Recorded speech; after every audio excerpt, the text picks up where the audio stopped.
तो मुझे कुछ खास मजा नहीं आया एक्टिंग लाइन में, तो दैट्स व्हाई कि मैं दोस्त थे वही दुश्मन बन गए, क्योंकि सब लोग भाग देना शुरू कर दिया। शलाग्या जी एक काम करते हैं, कॉन्ट्रोवर्सी कर लेते हैं और इसको इसमें हमारे फॉलोअर बढ़ जाए। मुझे उसी चीज में घुस के उस चीज को बेटर बनाने की चुन रहे। आपकी गर्लफ्रेंड नहीं है? साथ एक ऐसी पर्सनालिटी है जिनके बारे में बताने की कोई जरूरत नहीं है। ये एक बहुत फेमस फिटनेस इन्फ्लुएंसर है, साथ में ये एंटरप्रेन्योर भी है। उसके साथ साथ ये इनको हम एक्टर भी बोल सकते हैं, बिकॉज इन्होंने एक्टिंग में भी थोड़ा टाइम अपना हाथ आजमाया था, तो हम इनको एक्टर भी बोल सकते हैं। तो मेरे साथ हैं मिस्टर राजवीर सिसोदिया जी।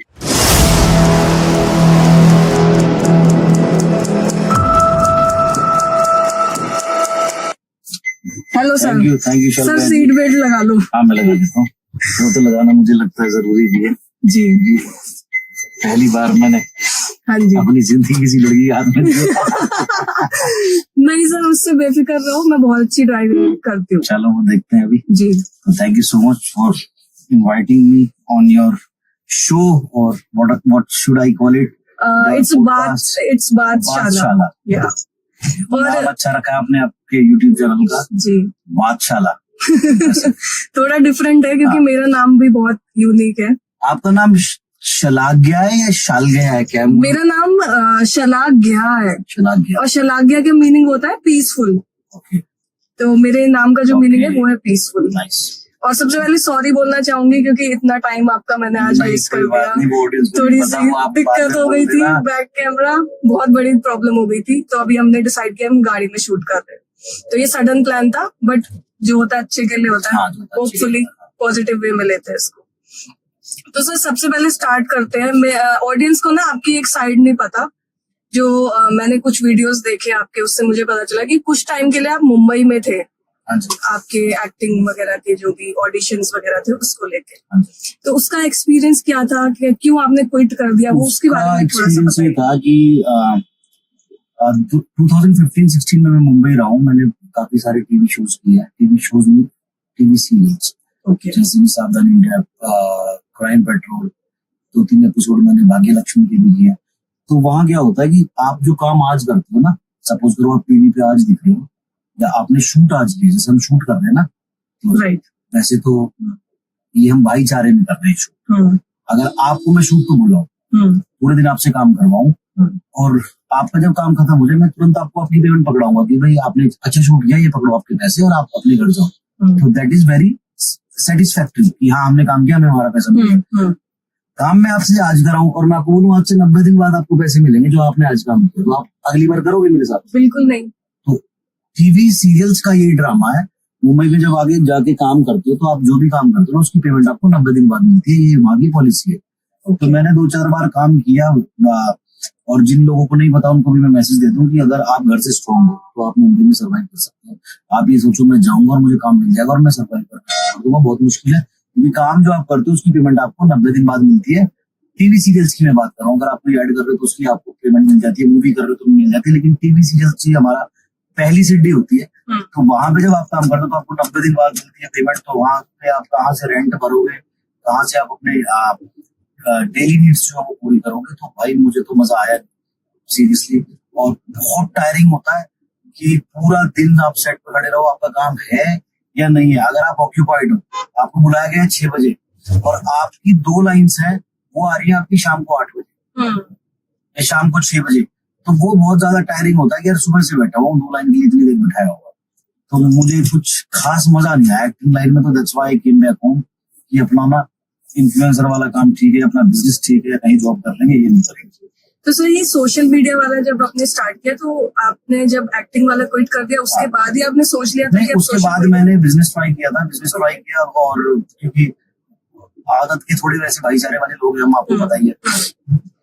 तो भाईचारे में हमने एक बिजनेस शुरू करा फूड सप्लीमेंट का। तो वहां पे पता लगा कि जो दोस्त थे वही दुश्मन बन गए, क्योंकि सब लोग उधार लेना शुरू कर दिया। तो जहां से मेरा सामान आता था पीछे से, उनको मैं टाइम से पैसे पहुंचाता था, लेकिन मेरे टाइम से आते नहीं थे, और कर्जा मांग के देता रहा। मैं थोड़ा सा कट करूंगी, मैंने एक बात फील किया आपसे मिलके कि आपको ना बोलना नहीं आता। नहीं बोलना मुझे नहीं आता। मैं सही बोल रही हूँ? हाँ बिल्कुल ठीक बोल रहा हूँ, मुझे ना बोलना नहीं आता।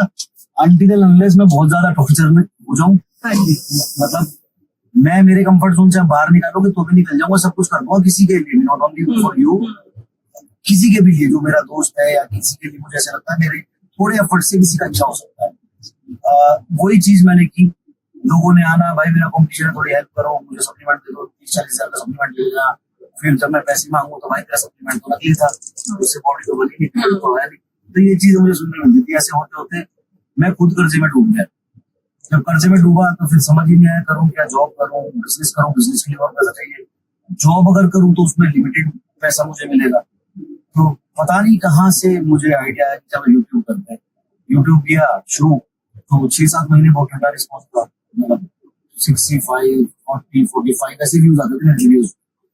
उसके बाद एक वीडियो वायरल हुआ, देन धीरे धीरे प्रमोशन आने शुरू हुए, फिर धीरे धीरे चैनल ग्रो होना शुरू हुआ। तो आज भगवान की कृपा से। और सर जब आपने स्टार्ट किया था यूट्यूब, उस टाइम पे सोशल मीडिया का इतना हाइप भी नहीं था, मतलब लोगों में इतना क्रेज नहीं था। नहीं था। आप पहले इन्फ्लुएंसर ऐसे थे जिन्होंने मतलब खुल के आके फिटनेस के बारे में इतना कुछ बताया। हाँ, मतलब झूठ थे, काफी सारे मिथ्स थे। आप मेरा कब से चैनल फॉलो कर रहे हो, आपको किसी ने बताया? नहीं, मेरे को बताया नहीं, मैं आपको बहुत टाइम से देख रही हूँ क्योंकि आप एक फेमस पर्सनैलिटी ऑब्वियसली, और फिटनेस इन्फ्लुएंसर में सबसे पहला और दूसरा नाम आपका आता है। तो जब मैंने यूट्यूब शुरू किया था तो मुझसे बहुत सारे सीनियर लोग थे, पहले ऐसा नहीं है। जैसे गुरुमान सर थे, जीत सलाल भाई थे, रूबल भाई थे, रोहित खत्री था, हमारे गुरु जी थे, बहुत सारे लोग थे। लेकिन कहीं ना मैं देखता था कि इन्फ्लुएंसर्स ना लोगों को जैसे स्टीरॉइड्स यूज कर रहे हैं, लोगों को बोल रहे हैं हम नेचुरल है, और मास गेनर्स को गलत बता रहे हैं। तो सारे लोग जो बता देते मैं उसका अपोजिट बताता था। अपोजिट ऐसे किसी कंपटीशन के लिए, चैलेंज के लिए नहीं, जो सच है वो सच है, जो झूठ है वो झूठ है, इस तरह से। तो मैंने थोड़ा चीजों को एक्सपोज करना शुरू किया, अपनी बॉडी के ऊपर रिजल्ट्स दिखाए लोगों को कि भाई मैंने इंजेक्शन लगाई, देखो आज मेरी बॉडी ऐसी, इंजेक्शन लगाने छोड़ दे तो आज मेरी बॉडी ऐसी है। तो उससे थोड़ी सी रियलिटी चेक दिया लोगों को, तो वो लोगों ने बहुत पसंद किया, और धीरे धीरे प्यार करते करते आज जहाँ हम बैठे वहां। आपने कुछ भी फेक नहीं किया, जो कुछ भी बताया सब हाँ। कुछ लोग छुपा के करते हैं ये चीजें कि वो स्टेरॉइड्स पे है, बट वो छुपाते हैं इस चीज को। बट आपने वो खुल के ऑडियंस को बताया, उसके बेनिफिट्स भी बताए और उसके साइड इफेक्ट्स भी बताए। यही चीज ऑडियंस को आपकी समझ में आई, आपकी पसंद आई, इसलिए आज आपके पास इतनी भाईचारा है और इतने सारे लोग हैं जो आपको पसंद करते हैं सोशल मीडिया पे। तो अब अभी क्या प्लान है, मतलब क्या चल रहा है, लाइफ कैसी चल रही है, और आगे का कुछ ऐसा प्लान है कि आप कुछ बड़ा करने वाले हैं? लाइफ बहुत अच्छी चल रही है, अभी बहुत मजे में चल रही है, और बड़े का तो जब बड़ा करेंगे, प्लानिंग तो है, देखो बड़ा जब होगा तो पता लग ही जाएगा सबको। लेकिन अभी ब्रांड है हमारा देसी कपड़ों, उसके ऊपर काम कर रहे हैं, मेहनत कर रहे हैं, और उसको भी बहुत प्यार दे रहे हैं लोग, हमारी जो ऑडियंस है वो भी, और बाहर से भी लोग प्यार दे रहे हैं। तो पहला, और मतलब मुझे ना जहां मैं चोट खाता हूँ ना, मुझे उसी चीज में घुस के उस चीज को बेटर बनाने की चुन रहती है शुरू से। तो मैंने एक बार बिजनेस में चोट खाई, तो मुझे लगा कि जहां मैंने चोट खाई ना वही मुझे शुरू करना। दोबारा से मैं बिजनेस में घुसा। तो अभी लास्ट टाइम ऐसे था जब मैंने बिजनेस किया कि कोई मुझसे 40,000 का सामान उधार भी जा रहा ना, तो 40 का भी मैं दे रहा हूँ, 1 लाख का उधार ले जा रहा, 1 लाख का भी दे रहा हूँ। तो अभी मेरे अंदर वो कट्टरपना आ गया, प्योर बिजनेस माइंडेड मैन जो होता है। आज मेरे से कोई 300 रुपए का फेस वॉश की उधार भी ले सकता है। जिस चीज से चोट खाई ना उसको बेटर बनाने में मैं काम कर रहा हूँ। अब आप सीख चुके हो, एक्सपीरियंस इतना हो चुका है आपको कि ना कहना बेटर है बिजनेस में। राइट, क्योंकि बिजनेस भाईचारे से नहीं चलता, उसमें आपको ना बोलना ही पड़ेगा। और लोग फिर उसका गलत फायदा भी उठाते हैं। अभी जो आपका ब्रांड है देसी कपड़ों, वो भी काफी अच्छा चल रहा है, मतलब इंटरनेट पे सेंसेशन बना हुआ है। तो उसके बारे में थोड़ा सा बता दीजिए, उसमें क्या क्या प्रोडक्ट्स हैं। लाइक देसी कपड़ों में जैसे मैं शुरू से ना, मुझे अपना ग्रूमिंग का ध्यान रखना बहुत अच्छा लगता है। मतलब कॉलेज टाइम से मेरे बालों से खुशबू आनी चाहिए, मेरे बाल प्रॉपर सेट होने चाहिए, मेरी बियर्ड प्रॉपर सेट होनी चाहिए। अब बियर्ड कितनी बार क्या होता है ना, हम छींक मार रहे हैं, तो लड़कों को पता नहीं होता ये चीजें, तो वो जो सलाइवा होता है वो हमारी बियर्ड पे होता है, और उससे कहीं ना कहीं बहुत गंदी स्मेल आती है। या फिर आप पूरा दिन घूम रहे हो तो उससे मिट्टी, धूल, पसीना भी जो हमारा आता है ना स्कैल्प में, दो स्कैल्प होते हैं, एक तो हमारे सर की स्किन होती है, एक हमारे फेस की स्किन होती है, जब बाल, तो उस स्कैल्प में जब पसीना आके वो पसीना सूखता है तो कहीं ना कहीं बाल बहुत ड्राई हो जाते हैं और बदबू आती है। तो लोग दाढ़ी तो रख लेते हैं फैशन में, लेकिन उनको मेंटेन नहीं करते हैं। तो मैंने उस चीज के लिए एक तो बियर्ड शाइनर बनाया, बहुत उसके ऊपर साइंटिफिक नॉलेज लगा के, सारी चीजें स्टडी करके, कि आप जब बियर्ड शाइनर अपनी बियर्ड में लगाओगे तो शाइन बहुत अच्छी करेगी। दूसरा, फ्रेग्रेंस बहुत अच्छी उसमें आएगी। एक मैंने फेस वॉश बनाया उन लोगों के लिए जिनके फेस पे पिंपल्स है, Okay. एक मैंने हेयर वैक्स बनाया है, जिससे कि मैं खुद भी हेयर वैक्स यूज करता हूँ, बहुत टाइम से करते आ रहा हूँ। तो मैंने ये देखा कि जब भी हम हेयर वैक्स यूज करते हैं, हमारे बाल बहुत टूटते हैं लड़कों।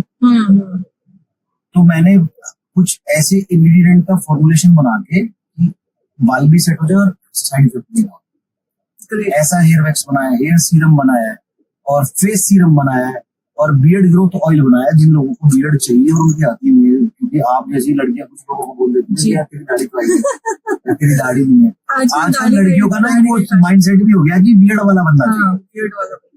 तो उसके लिए बियर्ड ग्रोथ ऑयल बनाया। अभी नेक्स्ट मंथ हम लॉन्च करने वाले 4 से 5 परफ्यूम, जो कि इंटरनेशनल परफ्यूम्स को मैच करेंगे, फ्रेग्रेंस को मैच करेंगे और उनका लेवल मैच करेंगे। Great. और कुछ एक अंडर आर्म रोल ऑन, क्या होता है ना, कुछ भाई हमारे वो बहुत जरूरी है सब लड़कों के लिए। गर्ल्स भी गलतियां करती है कि अंडर आर्म से ना परफ्यूम लगाते हैं, तो परफ्यूम के अंदर अल्कोहल होता है, वो हमारी स्किन को जलाता है और हमारे अंडर आर्म्स को काला करना शुरू कर देता है। तो वो ना लगा के अगर आप अंडर आर्म रोल ऑन लगाओगे तो उससे तो आपकी स्किन काली नहीं होगी। दूसरा वो स्टिकी होता है, तो पूरे दिन हमारे अंडर आर्म्स में ना एक जेल टाइप का हल्का सा लोशन होता है, लॉन्ग लास्टिंग होता है, उससे खुशबू आती है, स्मेल नहीं आती। एक वो है, और मतलब है कई सारी चीजें, कई सारे प्रोडक्ट्स हैं। और दूसरा गर्ल्स के लिए भी कुछ प्रोडक्ट्स लॉन्च गर्ल्स के करने लिए का अभी नहीं प्लान है, है। क्योंकि हमने शुरू में गलती ये कर दी कि हमने उसको मेल ब्रांड बना दिया, नाम उसका देसी कपड़ू रख दिया, तो अभी सारे प्रोडक्ट आ रहे हैं वो बॉयज के लिए आ रहे हैं। बट हाँ, हमारे जो कुछ प्रोडक्ट्स हैं वो गर्ल्स भी यूज कर सकती है, जैसे कि अभी नेक्स्ट मंथ हम लॉन्च कर रहे हैं एक शैम्पू प्लस कंडीशनर। Okay. उसी के अंदर शैम्पू भी, उसी के अंदर कंडीशनर, Great. तो वो गर्ल्स यूज कर सकती है। हमारा जो फेस वॉश है वो गर्ल्स यूज कर रही है ऑलरेडी, और हमारा जो हेयर सीरम है वो भी गर्ल्स यूज करती है। मैं किट दे के जाऊंगा भाई को भी, तो उसमें से कुछ प्रोडक्ट आप यूज करके मुझे उसका जी। फीडबैक दीजिए। Okay. तो मैं भी यूज कर सकती हूँ फेस वॉश वगैरह। फेस वॉश, हेयर सीरम आप यूज कर सकते हैं। नेक्स्ट मंथ जो हमारा शैम्पू लॉन्च होगा, शैम्पू प्लस कंडीशनर होगा। होता क्या है ना कि ये तो कहने की बात है, ये लड़कियों का, ये लड़कों का है, सबके अंदर वही जाके। मैं तो सिर्फ लगा लेती हूँ, फेस वॉश भी यूज कर लेती हूँ, सेट वेट का जेल भी लगाती हूँ, कभी बाल खड़े हो जाते हैं तो सच में? मैं तो सब यूज कर लेती हूँ। सच में, सही है। झूठ नहीं बोल रही, सच बता रही हूँ। अच्छा जी। हाँ, मैं कर लेती हूँ। मेरे पर्स में आपको सेट वेट का जेल जरूर पाएगा। तो जेल का क्या करते हो आप? मेरे छोटे छोटे बेबी हेयर होते हैं ना, वो ऐसे खड़े हो जाते हैं, अच्छा, तो उस पे लगाने के अच्छा, लिए, ऐसे सेट करने के लिए। फिर तो आप हमारा देसी कपड़ों में लगाइएगा, आपसे बिल्कुल। सेटमेंट को बाय करो। वो यूज करके देखूंगी अब। तो सर, अभी जैसे मीडिया में, पूरे सोशल मीडिया पे जो इतनी बड़ी कंट्रोवर्सी चल रही थी हाँ, आपकी, रजत दलाल की, और उसमें काफी सारे लोग इन्वॉल्व थे। पहले उसमें आपका नाम नहीं था, बट बाद में आपका नाम एकदम से आ गया और आपका इन्वॉल्वमेंट एकदम से हो गया। तो उसके पीछे मतलब कैसे हुआ बाद ये में सब? कैसे आया मेरा नाम? नहीं, स्टार्टिंग में जब वो कंट्रोवर्सी चालू हुई थी तो आई थिंक वो किसी और की थी। वो कंट्रोवर्सी अलग थी, हमारी अलग थी। अच्छा, वो तो आपकी एल्विश की थी, एल्विश की और मैक्सटन की। हाँ, पहले एल्विश और मैक्सटन की थी, उसके बाद वो आपकी फिर बात। रजत ने खत्म कराई, उसके बाद रजत की और हमारी हो गई कुछ मिसअंडरस्टैंडिंग की वजह से। मतलब मैं कुछ मैसेज दे रहा था लोगों को और रजत को लगा मैं उसके लिए बोल रहा हूँ। नेक्स्ट मॉर्निंग जब मुझे लोगों ने भेजना शुरू करा तो उसकी स्टोरी कुछ मतलब जैसे गाली वाली दे ही देता है वो, तो गाली वाली दे के कुछ लिख के उसने दी हुई थी। तो मैंने कहा अभी तो गलत हो गया, गाली क्यों दे रहा था? मतलब नंबर है इसके पास, मेरा भाई है, मेरा दोस्त है, मेरा मेरी पहले भी इससे बात हुई है, एक दो कंट्रोवर्सी इसकी पहले हुई है, तो मैं लाइव भी गया उसके साथ। मैंने कहा मुझे कॉल कर लेना चाहिए था, अगर इसको कुछ भी ऐसा लग रहा है तो गाली क्यों दे रहा है? तो वो फिर बात बढ़ते बढ़ते बहुत ज्यादा बढ़ गई और फिर खत्म होते होते खत्म नहीं हुई। और सही, ऑडियंस को लग रहा है कि ये सब स्क्रिप्टेड था, प्री प्लान था, आप लोगों ने ऐसा किया इसलिए क्योंकि अगर मैं आपके साथ स्क्रिप्ट करूं, मैं बोलूं कि शलाघ्या जी एक काम करते हैं, कंट्रोवर्सी कर लेते हैं और इसमें हमारे फॉलोअर्स बढ़ जाएंगे, तो आप पुलिस का इन्वॉल्वमेंट चाहोगे? आप अपने आप को अरेस्ट करा लोगे? नहीं जी, बिल्कुल नहीं। रजत को बाकायदा झज्जर पुलिस ने उठाया, थाने में बंद रखा 9-10 घंटे, उसके बाद उसको वार्निंग दी गई, उसके बाद फिर उसको ये भी बोला कि भाई जल्दी जल्दी इसको खत्म करो। तो कोई भी ना पुलिस थोड़ी इन्वॉल्व करेगा अगर फेक कंट्रोवर्सी कर रहा है, स्क्रिप्टेड कर रहा है तो। सही बात। या कोई इतनी गालियां थोड़ी खाएगा। अगर आप और हम फेक कंट्रोवर्सी कर रहे हैं तो आप मुझे बोलोगे यार फोन करने की, यार तू तो फलाने बात पे जा रहा है, ये सब मत करो। नहीं, गाली तो कोई नहीं सुनेगा। आप माँ की बहन की गाली मत दो या ये मत करो। तो ये लगने वालों को ऐसे लग रहा है, लेकिन ये कंट्रोवर्सी किस लेवल पे चली गई थी और भाई कसम से टाइम से खत्म हुई, बहुत अच्छा हुआ। अदरवाइज इससे तो कुछ दूसरा एंगल बन गया था, जाट वर्सेस राजपूत। तो आपके ऊपर से इसका कुछ मेंटल प्रेशर ऐसा? ना कुछ नहीं, ऐसे तो बहुत हुई है, ये तो पहली बार इंटरनेट हुई है, अदरवाइज मैं तो बचपन से कंट्रोवर्सी। वैसे भी आप एक स्ट्रॉन्ग पर्सनैलिटी हो, हाँ, तो छोटी मोटी हाँ, आई डोंट थिंक सो आपको कुछ असर पड़ा होगा। मतलब जैसी मैंने लाइफ में कंट्रोवर्सीज देखी है, जैसे टाइम देखे हैं, उसके हिसाब से तो ये हाथी के सामने चींटी थी, इतनी बड़ी बात नहीं थी, बट हाँ समाज के लिए गंदी थी जी। कि भाई 2 मार्शल कौम है हमारे समाज में, जैसे आर्मी में भी हमारी एक राजपूत रेजिमेंट है, एक जाट रेजिमेंट है, जो कि हमारे देश की भाई रक्षा कर रहे हैं जी। और वही कौम देश के अंदर लड़ाइयां कर रही है आपस में, वो बहुत गलत चीज हो जाती है। तो फिर हमने डिसीजन ये लिया कि इसको जल्दी जल्दी खत्म करो। ऐसा ना हो कि रजत अपने घर है, मैं अपने घर हूँ, कल को हमें न्यूज में सुनने मिल रहा है जाट और राजपूत के लड़ मरे, वो चीज गलत हो जाएगी। हम अपने आप को माफ नहीं कर पाएंगे कि हमारे चक्कर में किसी ने भाई खून खराबा कर लिया आपस में। और सर जो लोग आपको फॉलो करते हैं उसमें टीनेजर्स भी है, तो फिटनेस टिप्स जो आपसे लेते हैं, और जो लोग आपको फॉलो करते हैं, डाई हार्ड फैन है आपके, उन लोगों के ऊपर भी इस चीज का कहीं ना कहीं बहुत ज्यादा। मेरे फादर टीचर है एक स्कूल में, वहाँ फुटबॉल मैच चल रहा था। अब उस फुटबॉल मैच चलते चलते एकदम से मुंह से बजने लगी वहाँ आपस में दोनों टीम में, तो पता लगा एक टीम रजत के फेवर में थी, एक राजवीर के फेवर में। तो उन्होंने कुछ बोला होगा, वो भाई रजत के डाई हार्ड फैन जो थे वो राजवीर वाली टीम से लड़ रहे हैं, राजवीर के जो डाई हार्ड फैन थे वो रजत वाली टीम से लड़ रहे, तो इस चक्कर में दोनों टीम लड़ मरी। तो पीटीआई का फोन आया कि आपके बेटे के चक्कर में कुछ बच्चे। मेरे फादर ने मुझे बोला भाई ये क्या बेवकूफी कर रखी है, इसको खत्म करो। तो फिर वो हमने फिर डिसीजन ये लिया कि यार इसको खत्म करते हैं, हम समाज में गंदी है। ऑडियंस फिर उसी पे चलते हैं क्योंकि आपको फॉलो करते हैं काफी सारे। हाँ। उसमें टीनेजर्स भी हैं, बच्चे हैं बहुत हाँ। सारे, तो आपके डाई हार्ड फैन है, तो उस चीज का गलत इम्पैक्ट पड़ता है। तो मतलब एक पर्सनल क्वेश्चन मुझे छोटा सा, आपकी गर्लफ्रेंड नहीं है? सॉरी, मतलब अगर आप कंफर्टेबल हो तो बताना, अदरवाइज कोई नहीं। गर्लफ्रेंड मैं ऐसे समझता हूँ कि अगर हम किसी के साथ रिलेशनशिप में, तो गर्लफ्रेंड शब्द बहुत छोटा शब्द होता है। राइट। अगर हम किसी को ये मेरी गर्लफ्रेंड है, तो what do you mean by girlfriend? Girlfriend तो हर वो लड़की जो दोस्त है वो गर्ल है और वो गर्लफ्रेंड है। राइट। तो गर्लफ्रेंड तो बहुत छोटा शब्द है कि किसी के साथ अगर हम रिलेशनशिप में किसी को हम प्यार करते हैं, कोई हमें प्यार करता है, तो उसके लिए गर्लफ्रेंड बहुत छोटा शब्द है। और वो मोर देन फैमिली है, जैसे माँ है, जैसे बाप है, जैसे भाई है, वो फिर उस लेवल पर इंसान है। आपकी लाइफ का एक मतलब ऐसा हाँ है। ओके, वो तो है, लेकिन अभी नाराजगी चल रही है।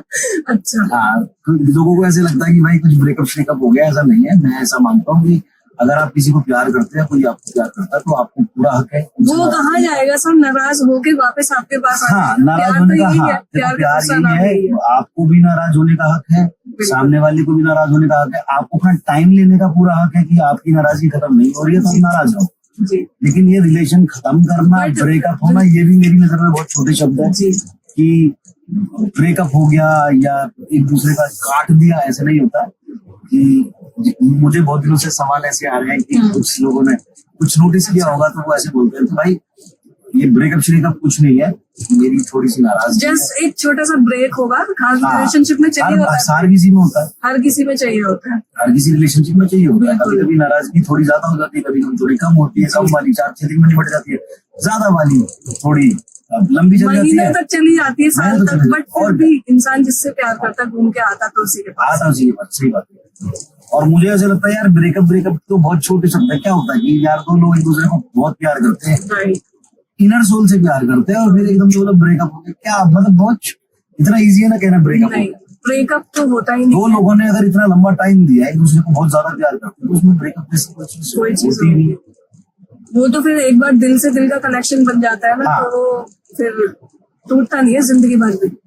तो शादी वादी के कोई प्लान है? शादी का भी प्लान नहीं है। एटलीस्ट 2 से 3 साल तो अभी मैं नहीं करने वाला हूँ शादी।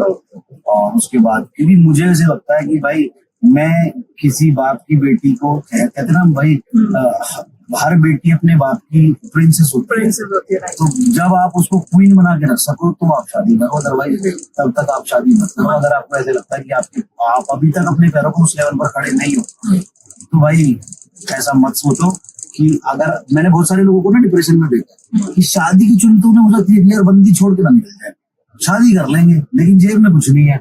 अब वो प्यार भी ना, कहते ना भूखे पेट प्यार भी नहीं होता। जब आप अपनी बेसिक नीड्स नहीं पूरी कर सकते, आप एक बीइंग अ मैन, आप लड़की की कमाई तो नहीं खा सकते ना, है ना। कहना बहुत अच्छा लगता है हम दोनों बराबर हैं, कभी वो कमाती है कभी मैं कमाता हूँ, मेरे पास तो नहीं खा सकते, मुझे ऐसे लगता है कि भाई मैं तो नहीं खा सकता। तो एक जो बहुत बड़ी रिस्पॉन्सिबिलिटी होती है ना लड़की हाँ। की, उसको जब आप मतलब संभालने के लिए तैयार हो संभालने जाते के हो, लिए एक तैयार। तरीके से आपका माइंड पूरा प्रिपेयर हो जाता है कि भाई हाँ मैं भाई मैं ऐसा नहीं मानता कि मेरा जो भी पार्टनर होगा लाइफ में आगे वो काम ना करे, उसको काम करना है करे, उसको कमाना है कमाए, जितना मर्जी उड़ाए, बट मैं मेंटली और फिजिकली और फिनेंशियली इतना केपेबल होना चाहता हूँ कि मैं उसका अपनी तरफ से पूरा ध्यान रख सकूं कि उसको जब भी कोई नजर उसकी घूमे किसी भी चीज पे तो मैं ले जाके एक सेकंड में देखूं। तो जब तक मैं उस लेवल पर अपने आप को सेटल नहीं मानूंगा मैं तो शादी नहीं करने वाला। अभी तक जितना मैंने आपसे बात किया, आपकी पर्सनैलिटी को समझा, बहुत ही मतलब होते हैं ना कि इमोशनल, सेंसिटिव और स्ट्रॉन्ग पर्सनैलिटी, मतलब जिसने हर तरीके का टाइम फेस किया हुआ है। तो कुछ ऐसा आपकी लाइफ में कुछ ऐसा डिफिकल्ट टाइम जब आपको कुछ रियलाइज हुआ हो या जिसने आपको बहुत बड़ा लेसन दिया हो कि यार ये चीज नहीं होती तो मैं लेसन नहीं ले पाता? टाइम तो मैंने देखा है, सारे लोगों को पता है जो मेरे शुरू से साथ है, मेरी फैमिली जिनको मैं बोलता हूँ, चाहे वो यूट्यूब से हो चाहे वो इंस्टाग्राम से हो, देखा है कि मम्मियाँ तो होती है ना हमारी कि भाई मैं इमोशनल हो जाऊंगा, मम्मी जो होती है ना वो छोटी छोटी खुशी में छोटे छोटे दुख में रो जाती है, लेकिन सबसे ज्यादा ना आपकी आत्मा जब दुखी होती है, जब रोती है, जब आप अपने शेर जैसे बाप को रोते हुए देखते हैं। राइट। क्योंकि फादर्स जो होते हैं ना हमारे लिए सुपर हीरो होते हैं, चाहे वो रिक्शे वाला हो, चाहे वो पंचर वाला हो, चाहे वो मोची हो, चाहे वो टीचर हो, चाहे वो कोई नेता हो, हर बच्चे के लिए अपना फादर सुपर हीरो होता है। हर बच्चे को ये पता होता है कि जब तक मेरा बाप मेरे पीछे खड़ा था मेरा कुछ नहीं हो सकता, कोई कुछ नहीं कर सकता, मैं हर डिफिकल्टी से निकल जाऊंगा।